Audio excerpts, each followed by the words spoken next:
Hello friends, welcome to Arjun education.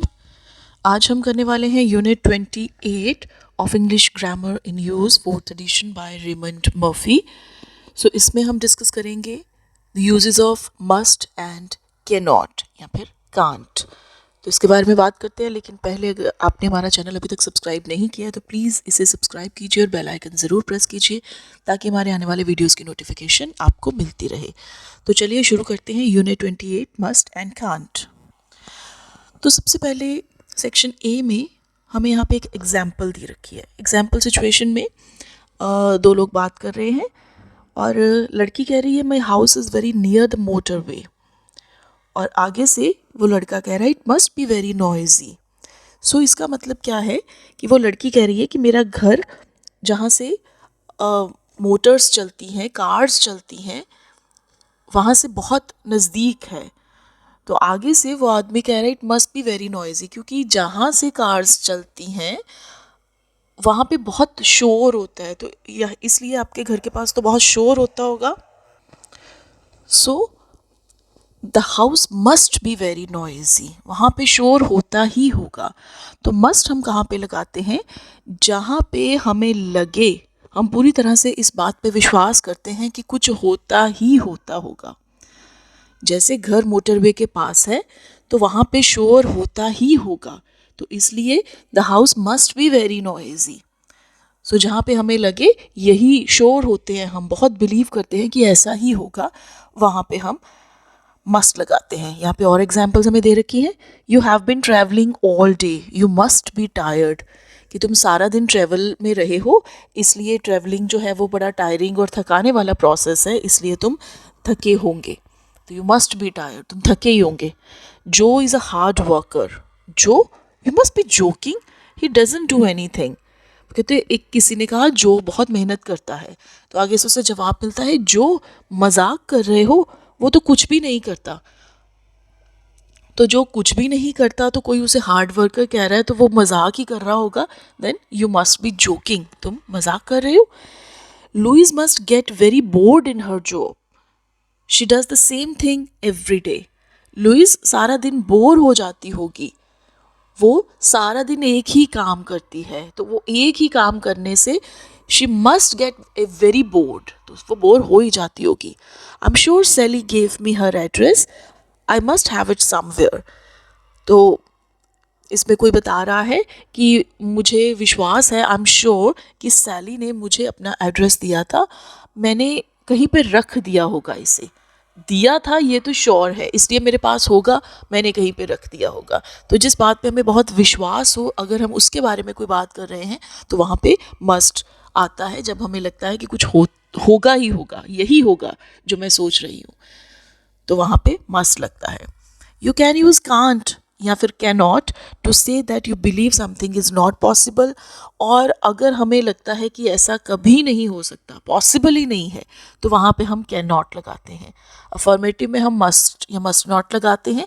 Must not वहाँ पे लगता है जहाँ पे हम बहुत विश्वास करते हैं कि ये नहीं होगा, लेकिन जहाँ पे हमें लगता है ये पॉसिबल ही नहीं है तो वहाँ पे हम कांट लगाते हैं या कैन नॉट लगाते हैं। जैसे you have just had lunch, you can't be hungry already, अभी अभी तो तुमने खाना खाया है, तुम हंग्री नहीं, तुम भूखे नहीं हो सकते, बिकॉज खाना खाने के बाद तो एकदम से भूख नहीं लगती है ना। They have not lived here for very long, they can't know many people, वो यहाँ पे बहुत देर से नहीं रह रहे, इसलिए वो बहुत लोगों को जानते नहीं हो सकते। तो ये सारी जनरल एग्जाम्पल्स हैं, हम ये एग्जाम्पल्स अदरवाइज भी यूज़ करते हैं। तो इससे हमें यही पता लगता है कि मस्ट लगता है जब हमें ऐसा लगता है कि कुछ होगा, सर्टनली ये कुछ होगा, यही होगा या यही नहीं होगा, वहाँ पे मस्ट नॉट लगाएंगे। लेकिन जहाँ पे हमें लगता है ये पॉसिबल ही नहीं हो सकता, ये हो ही नहीं सकता, वहाँ पे हम कांट लगाएंगे। अब इसका स्ट्रक्चर कैसा होना चाहिए सेंटेंस में? पहले सबसे सब्जेक्ट, जैसे कि आई, यू, वी, दे, कुछ भी आ सकता है यहाँ पे। फिर उसके बाद मस्ट या फिर कांट, और उसके बाद be tired, hungry, at work, या be doing, must be going, must be joking, I can't do, get, no, I can't do, I can't get, I can't know, तो इस तरह से हम इसका सेंटेंस किसी भी तरह से, मतलब उन्होंने जितनी भी पॉसिबिलिटीज़ हैं वो सारी दिखा दी है। मस्ट लगा के भी हम किस तरह के सेंटेंसेस बना सकते हैं, कांट लगा के भी हम किस तरह के सेंटेंसेस बना सकते हैं। जैसे you must be hungry, he can't be going, I can't do this work. तो ये सारा मतलब सेंटेंस का स्ट्रक्चर ऐसा रहेगा। अगर हम मस्ट के बाद अगर हम मस्ट के बाद बी लगाते हैं तो उसके बाद हमें थर्ड फॉर्म लगानी है। अदरवाइज अगर मस्ट लगाते हैं तो मस्ट के बाद फर्स्ट फॉर्म ही लगती है। सेक्शन बी में for the past we use must have plus third form, जैसे कि done, and can't have plus third form, जैसे कि डन। तो ये हमें बताया है कि अगर जैसे हमने मस्ट प्रेजेंट में यूज़ किया है कि आपका घर अगर मोटरवेज के पास है तो इट मस्ट बी नॉइजी, तो ये प्रेजेंट की बात हो गई। अगर हम ऐसी ही सिचुएशन हमारे सामने किसी पास्ट में जो हो चुका है उसके बारे में आ जाती है तो वहाँ पे हम must have plus third form लगाएंगे। जैसे there is nobody at home, they must have gone out. घर पे कोई नहीं है, वो सब बाहर गए होंगे। अगर घर पे कोई नहीं है तो साधारण सी बात है कि वो बाहर गए होंगे, तो हम इस बात को बड़े विश्वास के साथ कह सकते हैं, इसलिए दे must have gone out. Situation ये है कि मार्टिन और लूसी उनके फ्रेंड के घर के बाहर खड़े हैं। उन्होंने डोरबेल 2 बार बजाई लेकिन किसी ने आंसर नहीं दिया, तो लूसी ने कहा दे मस्ट हैव गॉन आउट, वो कहीं बाहर गए होंगे। तो इस तरह की और एग्जाम्पल्स हैं। We used to live very near the motorway, did you, it must have been noisy. तो वही सिचुएशन है जो हमें प्रेजेंट में दी है, तो यहाँ पे हमने यूज्ड टू लगाया है। तो यूज्ड टू पास्ट के लिए ही यूज़ होता है, इसके लिए हमने एक अलग से भी वीडियो बनाया है, आप उस पर जाके देख सकते हैं। हम मोटरवे के बहुत नज़दीक रहते थे, यूज टू लगता है जब पास्ट में हम कोई काम करते रहे हों लेकिन प्रेजेंट में नहीं करते।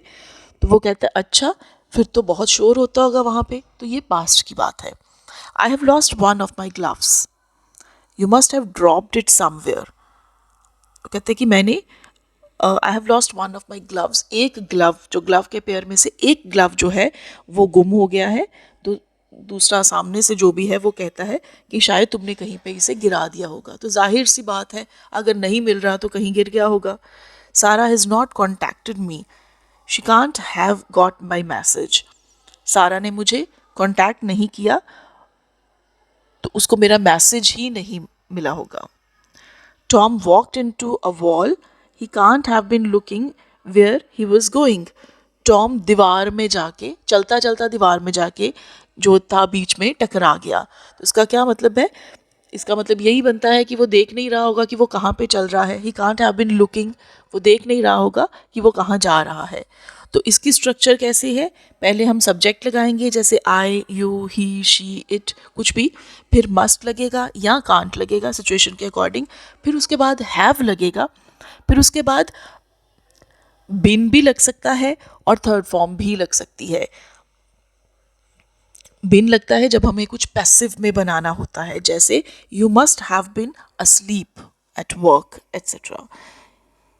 You can't have been doing something.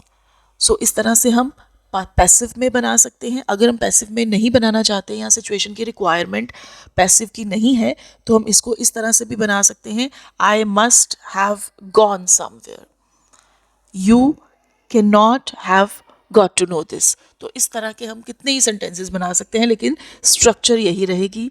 आपको ये चीज़ याद रखनी है, मस्ट हैव के बाद थर्ड फॉर्म आनी है, ये श्योर है, इसको आप नहीं भूलेंगे। You can use couldn't have instead of can't have. आप कांट हैव की बजाय, कैन नॉट हैव की बजाय कुड नॉट हैव भी यूज़ कर सकते हैं, कोई फ़र्क नहीं पड़ेगा, इससे आंसर में कोई फ़र्क नहीं पड़ेगा। जैसे Sarah could have got my message, Sarah को मेरा मैसेज नहीं मिला होगा। Tom could have been looking where he was going, तो जहाँ पे हमने कैन नॉट हैव लगाया वहाँ पे हम कुड नॉट हैव भी लगा सकते हैं। तो आगे एक्सरसाइजेज है। 28.1 is very important, very very important from the examination point of view. Exams में आपको इस तरह के बहुत सवाल आते हैं, मस्ट और कांट। ये याद रखिए, जो डैशेज वाले जिनमें सिर्फ एक वर्ड या दो वर्ड्स फिल करने होते हैं एग्जाम में, उनके आने की पॉसिबिलिटी सबसे ज़्यादा होती है। तो यहाँ पे फिलअप्स हैं जिसमें आपको मस्ट या कांट सिचुएशन के अकॉर्डिंग फिल करना है। इसको बहुत अच्छे से कीजिएगा, ये बहुत इम्पॉर्टेंट है।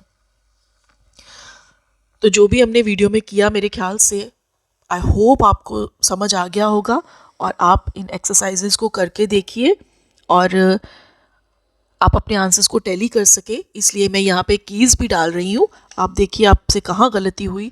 And if you find any kind of difficulty, आप मुझे मैसेज कर सकते हैं, आप मुझे कमेंट कर सकते हैं, तो I will definitely try to solve your problem. तो दोस्तों, ये था हमारा आज का वीडियो।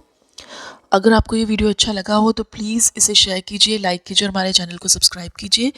तो ऐसे ही और वीडियोज़ के लिए स्टे विद। Thank you.